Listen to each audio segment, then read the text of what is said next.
আজকে বানিয়ে ফেলেছিলাম চিকেন স্টু। রাতের ডিনারে ছিল চিকেন স্টু আর রুটি।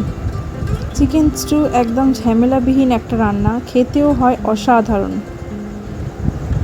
আজকে আপনাদের সাথে শেয়ার করব চিকেন স্টু আমি কিভাবে করি।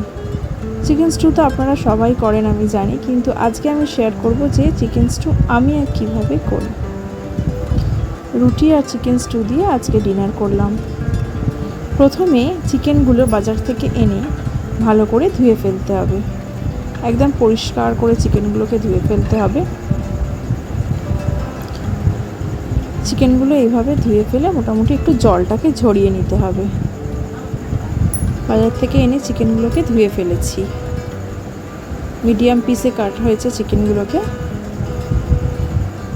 এরপর একে একে আদা রসুনটাকে একটু জাস্ট ক্যাশারে ঘষে নিয়েছি, পেঁয়াজটা কেটে নিয়েছি।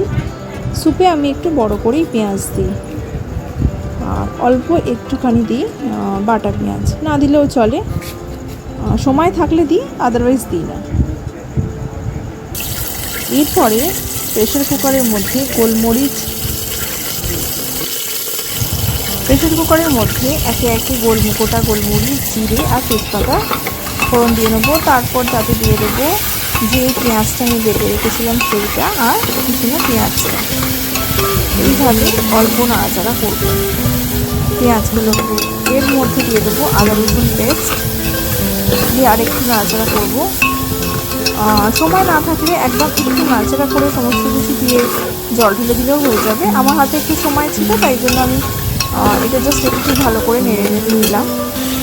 তারপরে এর মধ্যে দিয়ে দেবো চিকেনটা। একদম প্লেন চিকেন, কিচ্ছু ম্যারিনেশন নেই, কোনো ঝামেলা নেই, একদম প্লেন চিকেনটা দিয়ে দিলাম।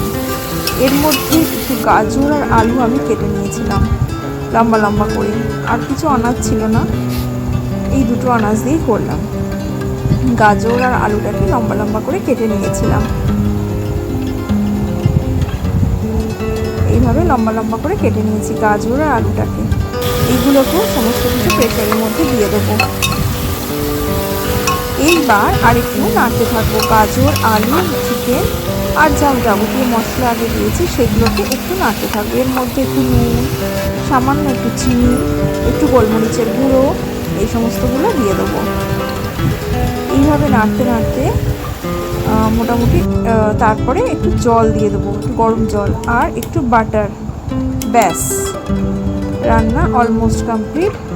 এইভাবে মোটামুটি 3-4টে সিটি দিয়ে নেবো। 3-4টে সিটি পড়ে গেলে মোটামুটি রান্না আমার কমপ্লিট, রেডি। চিকেন স্টু আর রুটি। টাটা।